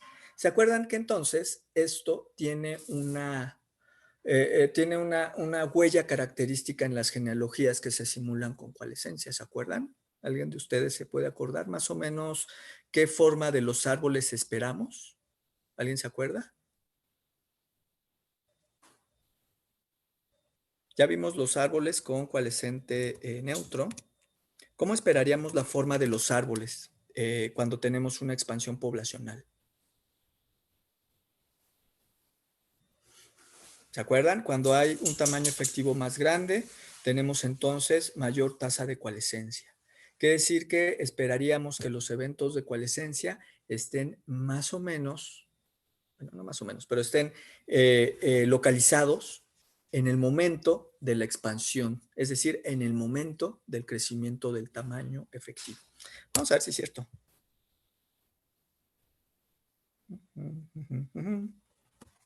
¿Qué tal? Este es exactamente el mismo juego de parámetros, pero aquí lo que hicimos es meter un parámetro de crecimiento poblacional. Vean cómo están las topologías. Miren. ¿Qué tal? Ok, de ahí la importancia, y por eso yo insistí, vean los árboles y vean y miren, y yo de eso no es nada más por capricho, sino porque es útil. Vean, así nosotros sabemos, miren, ¿qué pasa aquí? Miren, están aquí las tasas de coalescencia, son mayores, no están al final, están acá. ¿Por qué? Porque aquí, en esta área, fue donde se dio el crecimiento poblacional, en donde el tamaño efectivo aumentó. Al aumentar el tamaño efectivo, tenemos más variación y entonces tenemos un aumento en las tasas de coalescencia. ¿Ok? Vean, si no se acuerdan, échenle un ojo a los libros, échenle un ojo a la clase y vean entonces qué es lo que esperan, qué tipo de topologías esperan dados sus escenarios. Nuevamente, esto es muy importante porque no tenemos otra manera de saber si lo que nosotros escribimos aquí está bien. ¿Ok? Tenemos entonces, vayan, vean sus arbolitos, miren, está bonito. Aparte de todo lo que vimos en la clase, no tienen pretexto. Miren, ahí están. Mira, no están tan largos los árboles, pero bueno, aquí están, ¿no? En general, las topologías se adaptan entonces a un coalescente con expansión poblacional. ¿Qué tal, Está bonito, ¿no? ¿A poco no? Mira, es más, lo voy a dejar abierto para irlas comparando. A ver, aquí la otra la cerré, pero bueno, ahorita la abrimos. Vamos a abrir una nueva ventana. Listo. Vamos a correr el siguiente. Vamos a ir aumentando en complejidad. El siguiente es de dos poblaciones. Ay, perdón, lo voy a abrir con el mi perro. Ok, miren. Tiene corte nuevo mi perro, mire, y tiene sus moñitos. Escúchale. Ay, no es cierto. Ya se atoró. Ok, aquí quédate. Ahí está. Es que vino a presumir su nuevo corte y sus moñitos. Bueno, ¿qué estaba haciendo? Perdón, Acá está. Ok, el siguiente escenario. Un poquito más complicado, ¿sale? Dos poblaciones. Vean que las dos poblaciones tienen un tamaño efectivo distinto, además. Ajá. No tienen una tasa de crecimiento, tienen un tamaño constante. No tienen migración, están aisladas. Ajá. Y aquí tenemos que ya definir un evento histórico. ¿Por qué? Porque estas poblaciones, como estamos hablando de coalescencia, debemos que decirle al algoritmo que en algún momento llegaron a un ancestro, es decir, un punto de coalescencia de las dos poblaciones. En este caso, yo dije, ok, pues que el evento de coalescencia sea a las 50,000 generaciones, ¿no? Aquí tenemos que empezar entonces a definir ciertos parámetros donde empieza realmente a complicarse cuando hacemos los modelos con fase incual. Entonces aquí el primer número lo que nos dice es la población 1, que vendría siendo, bueno, aquí se nombran del 0 en adelante, la 0 es la primera, la 1 es la segunda. Les gusta usar eso. A mí también me causa conflicto, igual que todo en Python, que empieza a contar desde 0, no desde el 1. Bueno, entonces que la población 1 se fusiona con la 0 y nos quedamos como posagénica ancestral con la 1, ¿no? Aquí realmente no importa, porque son nada más dos. Aquí lo único que estamos haciendo entonces es hacer la fusión de estas dos poblaciones. Luego nos dice, ok, ¿cambiaron de tamaño cuando se fusionaron? No, no cambiaron de tamaño. ¿Tuvieron algún crecimiento, algo? No, tampoco. ¿Algo nuevo en términos de migración? Tampoco. Yo creo que es la línea más complicada cuando estamos trabajando con fase incual. Entonces, tómenla con mucho calma, lean varias veces el manual, porque muchas veces, dependiendo si trabajamos con una población o con varias, el significado de cada uno de estos valores puede cambiar un poquito, ¿no? Y la nueva versión de fase incual trae algunas opciones extras que se pueden poner para cuellos de botella instantáneos, etcétera, ¿no? Pero por lo pronto este es el modelo básico, entonces vean, ¿ok? Listo. Y todo lo demás se queda igual. Bueno, perfecto. Aquí está uno un poquito más complicadito. Vamos a echarle un ojo, ¿no? Vamos a ver qué pasa. Aquí está, es el de dos poblaciones, aquí está. Listo, aquí está. Y vamos a correrlo. Si estoy ahí, sí estoy ahí. Ay, perdón, puse una Z. Listo, track. Listo. Qué maravilla, corre rapidísimo, ¿eh? Vamos a entrar ahora sí al de dos poblaciones. Vamos a ver los arbolitos. Ahora sí, son dos poblaciones. Ahora sí no tienen pretexto. ¿Cómo sería la topología coalescente que esperamos cuando tenemos estas dos poblaciones? Antes de que me contesten. perdón. Una de ellas tiene un tamaño más grande y la otra tiene un tamaño un poquito más chico. No, bastante más chico, ¿no? De un cuarto del tamaño de la otra. ¿Cómo esperamos las topologías cuando tenemos dos poblaciones y una tiene un tamaño efectivo más grande y la otra tiene un tamaño efectivo más pequeño? ¿Quién dijo yo? ¿O empiezo de terrorista? Empiezo de terrorista. A ver, vamos a ver. Aquí está el chat. Ay, miren, ya tenemos un participante menos. Se escapó cuando dije. A ver, lo voy a mover ahí. No, Y fue Luis, ¿eh? No fue ningún fue alumno. Luis. Y entonces aburrió. Okay. No, es que se tiene que ir. Mira, aquí ya está bien. preparado para irse. Ok, Ah, no, no, está no bien, fue. está bien. No, es broma. Ok, bueno, a ver, ¿de quién hemos oído la voz? A ver, Jesús Antonio Rocamontes Morales. No se ha oído tu voz, pero te tocó. A ver, Jesús, ¿cómo esperamos una genealogía? Se vale decir, no sé, claro, pero ¿cómo esperaríamos una genealogía cuando tenemos dos poblaciones? Una genealogía coalescente. ¿De qué es la materia? Jesús. Híjole, aquí estás, perdón, es que está en el chat. Perfecto. Jesús, ¿cuál es la pregunta? Perdón, no tengo chat de voz. No te preocupes, Jesús. La pregunta es, cuando nosotros tenemos una genealogía coalescente con dos poblaciones, ¿cómo esperamos esa genealogía? ¿Qué características puede tener una genealogía? Ya vimos que con el coalescente neutro o con el coalescente en tamaño efectivo, pues esperamos los eventos de coalescencia repartidos en todas a todo lo largo, ¿no? Cuando vimos el crecimiento poblacional, vimos que los eventos de coalescencia se restringen o se concentran en el área en donde en donde empezó a crecer la población. Pero cuando tenemos dos poblaciones, ¿cómo esperamos una genealogía coalescente?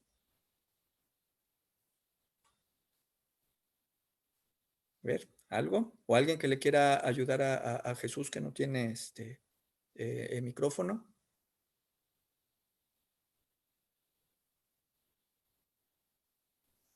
¿Nadie? Ay, qué bonito. ¿Escojo a alguien más? Pues yo Bueno. diría, a ver, perdón. Dime, Liz. Sí, Liz. Yo diría separadas, pero como hermanas, ¿no? Como Muy bien, dentro entonces del mismo esperaríamos nodo. como dos grupos, ¿no? En esencia. Ujú. Padrísimo. Oye, ¿y si una de esas poblaciones tiene un tamaño efectivo más grande que el otro? ¿Cómo crees que...? Tamaño efectivo.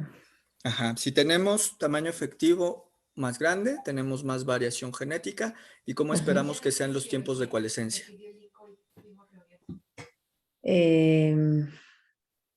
Ahí es donde me confundo porque según yo depende también de la diversidad o qué tanta variación tienes, ¿no? En tus poblaciones. Por supuesto.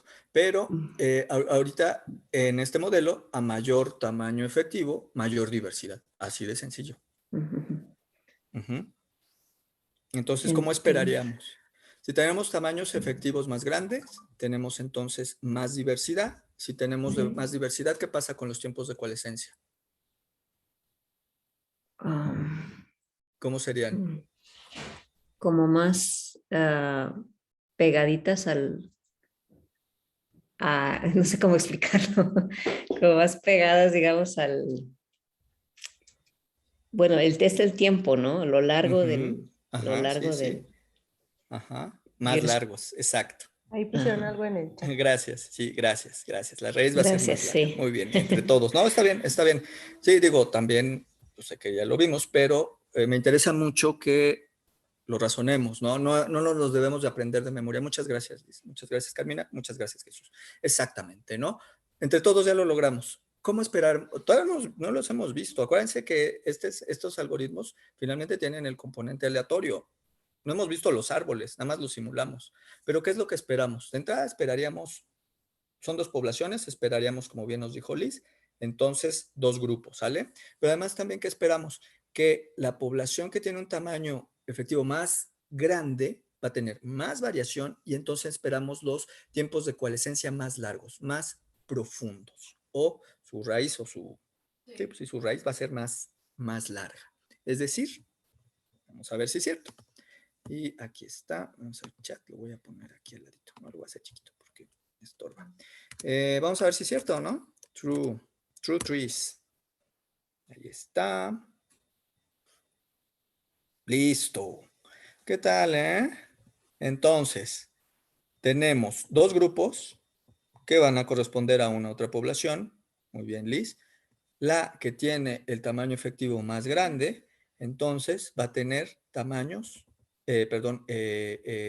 tiempos de coalescencia más profundos. Y el que tiene tamaño efectivo más pequeño, sus tiempos de coalescencia van a ser más recientes. Y, por supuesto, las raíces, o bueno, sí, pues van a ser como la raíz de cada uno de los grupos, también va a depender, por supuesto, va a estar influenciada por el tamaño efectivo.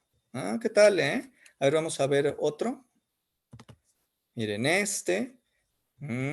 Aquí, por ejemplo, pues claramente podríamos decir, bueno, son dos poblaciones y claramente, dados mis conocimientos de coalescencia, puedo decir que este tiene un tamaño efectivo más grande.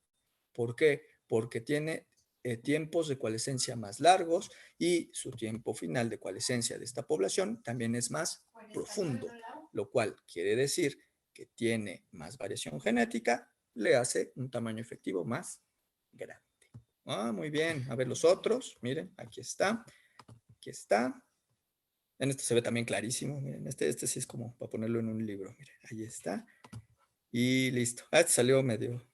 No, también se ve bastante claro. Nada más que se arregló chistoso, ¿no? Ahí está.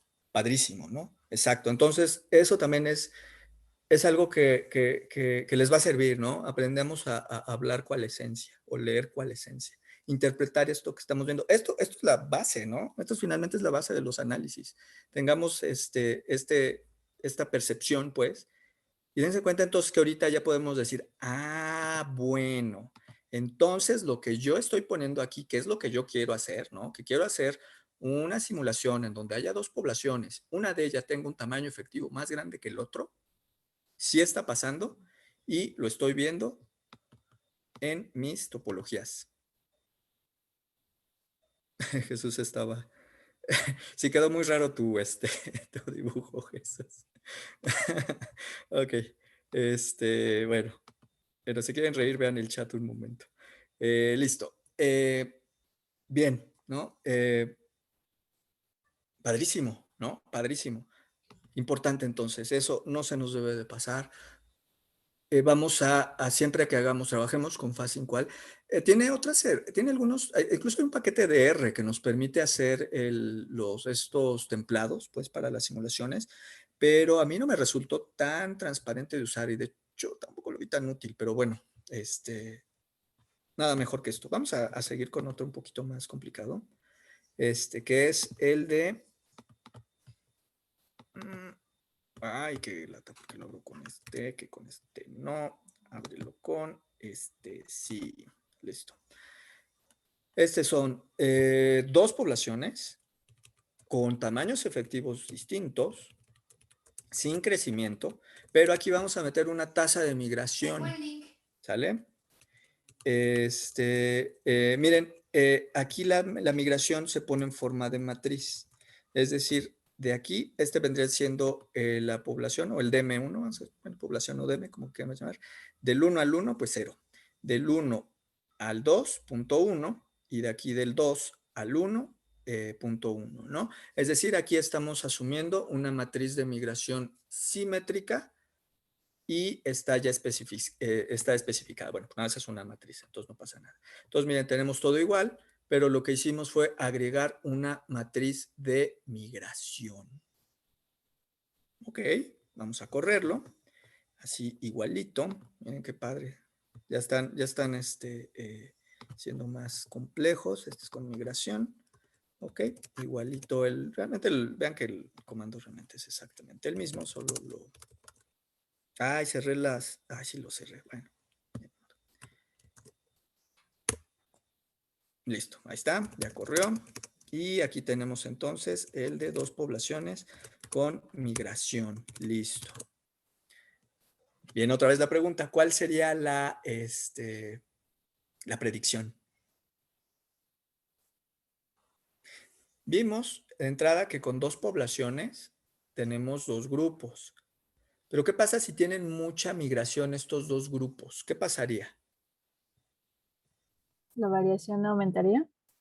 La variación aumenta en cada uno. Ajá. ¿Qué más?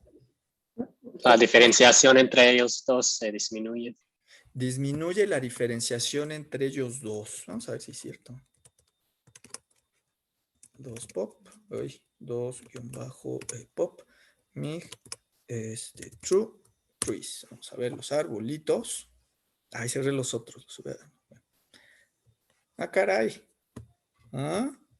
¿Cuáles poblaciones, no? A ver, vamos a ver el que sigue. Ahí hay unos despistados. En esta sí todavía se recupera un poco la diferenciación. Aquí más o menos. Aquí sí, pero más o menos. Exacto. Bueno, pues aquí tenemos como de todo, ¿no? Pero efectivamente, Sí. este quedó bien. Se Dime. supone hay 25 individuos en cada población, ¿no? Sí. Son 25, pero aquí estamos viendo las topologías de los genes. Entonces deben de ser 50. Ah, ok. Ajá. Bueno, lo debe ser, son los mismos números. Sí, más bien creo que ese era el comentario, ¿no? Deben ser más o menos iguales. Sí. Por ejemplo, si hay flujo génico, por ejemplo, aquí estos se quedaron sin participar a la posa génica. Ajá. Ok, miren, pero por ejemplo aquí, como bien nos dijo Brett, se borró por completo, ¿no? La señal de la separación de las poblaciones, de la divergencia. ¿Qué pasaría? Vamos a hacerlo de una vez. Acá está. Si yo subo la migración, vamos a subirla a punto 1 y punto 11. Ya, se me quedó ahí el numerito, ¿no? Vamos a subirla. Entonces, aquí, si subimos la migración, efectivamente vamos a esperar, o lo que esperaríamos, tal como nos dijo Brett, es justamente, esperaríamos que si tenemos 2 pozas génicas que están separadas, pero que tienen mucho flujo génico, pues lo que esperamos que al final sean homogéneas, ¿no? Que se parezcan. Entonces, sí vamos a esperar que esta señal de divergencia de poblaciones pues se borre, ¿no? A ver, vamos a ver. ¡Tarán! Listo, se tardó un poquito más. Vean que entre más complejo es el escenario, se tarda un poquito más. Listo. Y vamos a ver, fig tree, 2 pop, mig, true trees. Bueno, salió, mira, el azar no nos favoreció en esa primera simulación. Pero miren, por ejemplo, esta, ¿no? Miren, por ejemplo, esta aquí prácticamente queda borrada la señal. Aquí todavía se recupera. Aquí me queda un pequeño fragmento de individuos que no recibieron. Aquí otra vez. Aquí también otra vez sí perdió por completo la señal de la estructura genética. Aquí también se perdió, etcétera, ¿no? Entonces, vean, aquí también se pierde, etcétera, ¿no? Entonces, otra vez, pues ese es útil, ¿no? También aprender a leer entonces estas señales que traen los arbolitos, ¿ok? Padrísimo. Vamos a ver el siguiente, que es el de, aquí está. Ah, miren, ahora lo mismo, pero 3 poblaciones. A ver, vamos a ver, aquí está. Este es el mismo templado, pero ahora, bueno, no es el mismo, es otro. 3 poblaciones. Tenemos, no tiene migración, pero aquí yo la definí de todos modos, ¿ok? Aquí cuando tenemos muchas poblaciones tenemos que ir definiendo cómo se van funcionando las poblaciones. Eso siempre lo tenemos que hacer. Entonces, por ejemplo, aquí yo le definí que hace 25,000 generaciones, la población 1 y la 2 se fusionaron y se quedaron como la 1, y hace 50,000, bueno, no se quedaron como 1, sino se quedaron al mismo tamaño, perdón. Y luego, bueno, sobrevivió la 2, y luego la 2 en 50,000 generaciones se fusiona con la 0, ¿no? Entonces, es decir, estamos armando cómo se van juntando. Y aquí nuevamente tienen distintos tamaños efectivos. Una tiene 20,000, otra 5,000 y otra 1,000, ¿no? Entonces esperamos ver esto reflejado, ¿no? Nuevamente, entonces, ¿qué esperaríamos ver en nuestras topologías? Pues aquí ya deben de, yo espero que ustedes ya inmediatamente digan, ok, si son 3, esperamos entonces 3 grupos, ¿ok? Vamos a esperar como 3 grupos principales, pero además, como tienen distintos tamaños efectivos, esperamos que cada uno de estos grupos debe de tener también tiempos de coalescencia distintos, en donde esperamos que el que tenga el tamaño efectivo más grande tenga los tiempos de coalescencia más profundos, ¿verdad, Tom? A ver, vamos a ver. Igual, vamos a ver Fig Tree, y vamos a verlos. Mutación, trees. Ay, no, abrí el de mutaciones. Me equivoqué, este es el de mutaciones. Este es parecido, pero no está escalado con el tiempo. El que yo quiero es el true trees, que es el que tiene escalado con el tiempo. Este sí. Árboles ultramétricos queremos. Bueno, pues más o menos aquí, vean, acá está, se ve simpático, ¿no? Acá tenemos un grupo, acá tenemos 2 grupos, acá tenemos 3 grupos. Estos dos tienen un tamaño efectivo más pequeño. Vean que aquí están más recientes los eventos de coalescencia. Entonces este debe ser el que tiene tamaño efectivo más pequeño, seguido de este, y este es el otro, ¿no? El que tiene el tamaño efectivo más grande. Vamos a ver la siguiente. Aquí recuperamos, es bastante parecido. Tenemos grupo 1, grupo 2, grupo 3, tamaño efectivo pequeño, intermedio y más grande.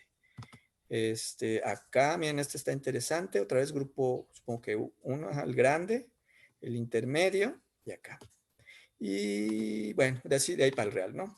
Acuérdense que estos son simulaciones aleatorias. Puede haber ciertos árboles que traigan un patrón diferente, pero esperamos que se mantengan los patrones. Miren, aquí se ve súper claro. Este es el que tiene el tamaño. Está bonito, ¿no? Entonces, esto justo es lo que, y también es parte, es la intención que tuve de todas estas clases, que la coalescencia, que no sé qué, porque si queremos usar de manera responsable el phasing qual, tenemos que entender qué estamos haciendo, pero tenemos que tener también una manera de corroborar lo que estamos haciendo, porque aunque sepamos muy bien, a menos de que seamos Josué, que él como que él sí lee en programación, necesitamos una manera de corroborar que lo que nosotros estamos escribiendo en esto sí represente en términos de un escenario lo que nosotros queremos. Y una manera de hacerlo es precisamente viendo esto. Háganlo, de verdad, no se van a arrepentir. Si de repente ven que tienen patrones raros, pueden revisar el signo de alguno de los parámetros o algo parecido. Y listo, vamos a ver la siguiente. A ver, aquí está. Este es el otro. Voy a moverme un poquito porque tenemos dos pláticas al mismo tiempo, ¿no? Perdón, voy a tener que mover. Listo. Sí, porque estamos oyendo 2 clases aquí. Ahí está. Nada más que dejé a Frosty. Perdón, chicos. Déjenme ver. ¿Dónde? Ay, Dios. ¿Cómo está? Listo, ya estoy. Una disculpa. Ya, porque si no nos vamos a enterar de las reuniones de, ¿cómo se llama? De la Comisión de Identidad de Género. Cada chisme que lo quieren saber. Okay. Muy bien, ahora sí. Entonces, tenemos aquí el último archivo de parámetros que les voy a pasar, que es uno ya más complejo. Vean, tenemos 3 poblaciones, distintos tamaños. Tenemos distintas tasas de migración. Vean que aquí hay una que tiene, que no tiene migración. Tiene otra en donde el DM2 y el 1 tienen migración nada más. Pero vean aquí que, por ejemplo, aquí definimos los eventos de coalescencia, pero este numerito de acá nos define esta migración. ¿Qué quiere decir? Que la migración de este DM se dio hasta las 25,000 generaciones. Más hacia atrás ya no hay migración. ¿Okay? ya empezamos a poner complejidad en estos modelos. Y lo podemos hacer lo más complejo que queramos. 0.01, que tenga también una expansión poblacional.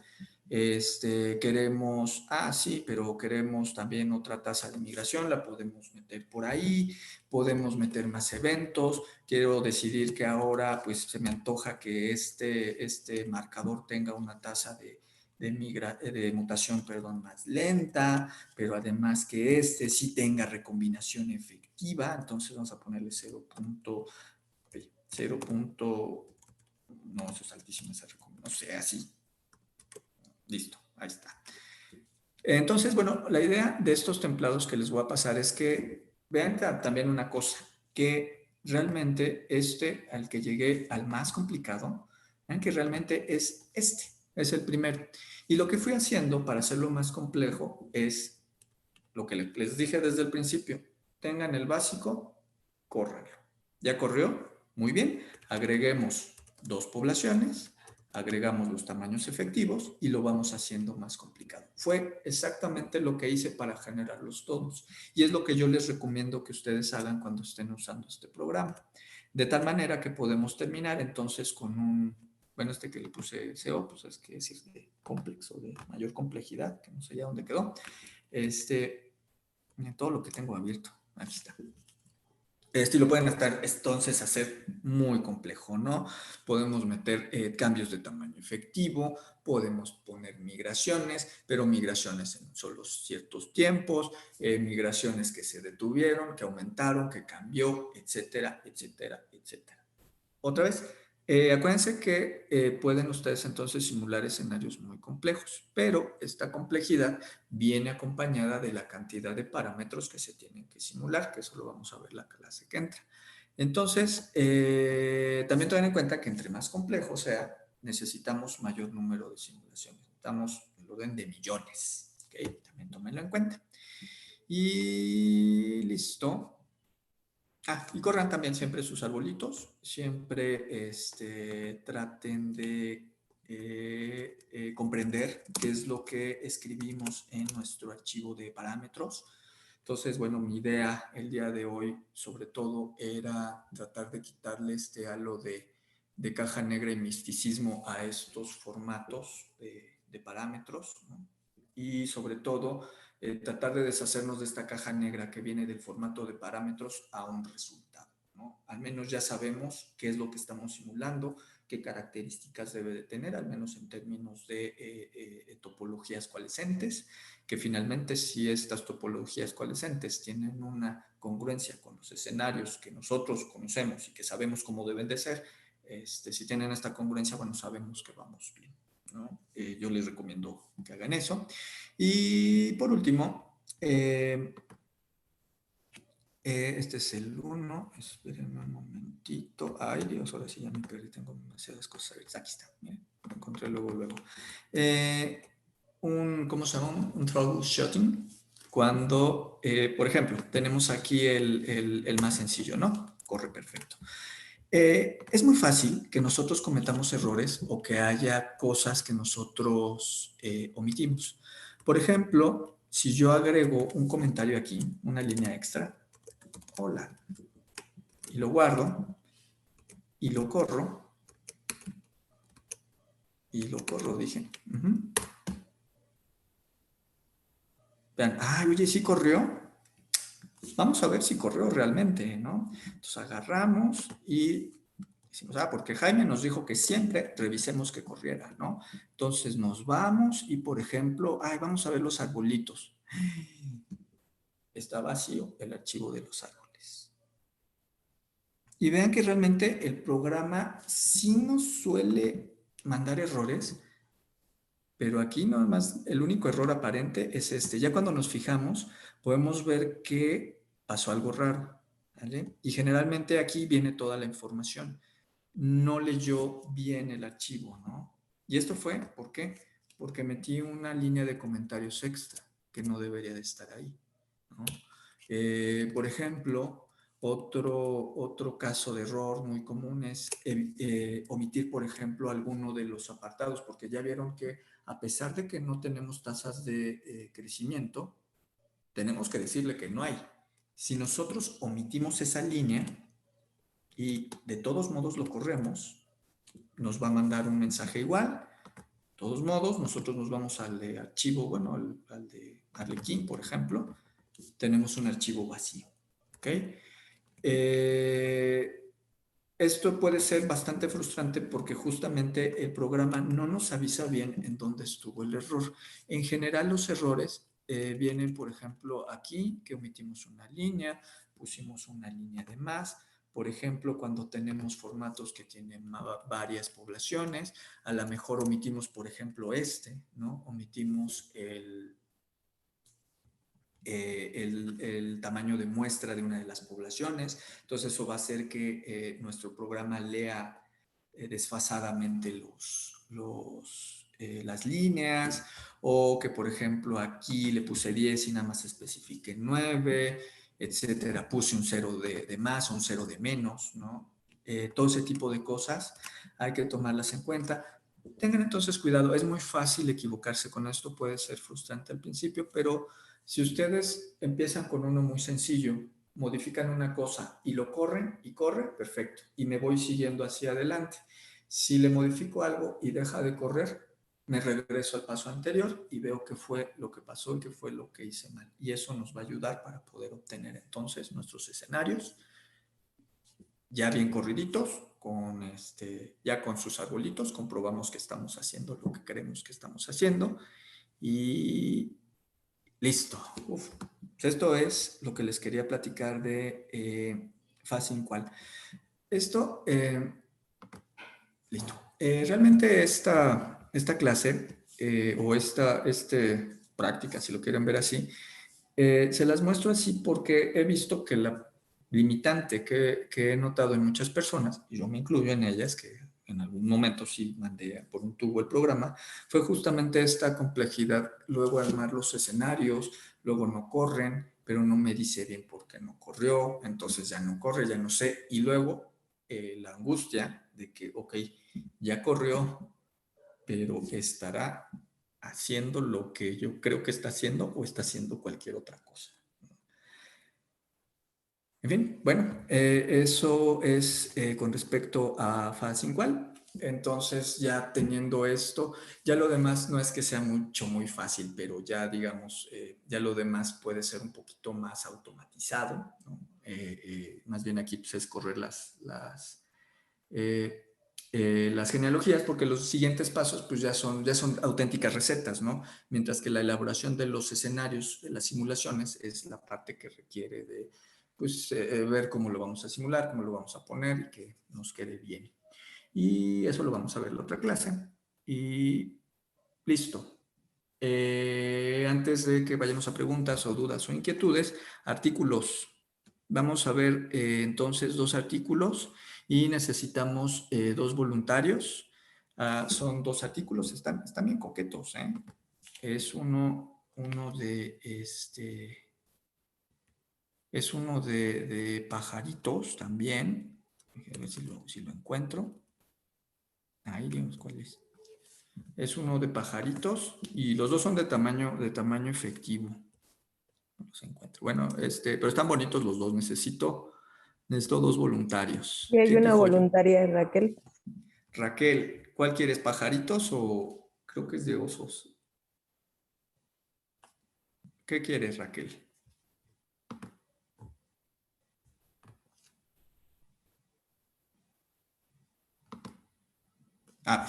Perdón, es que no estaba viendo.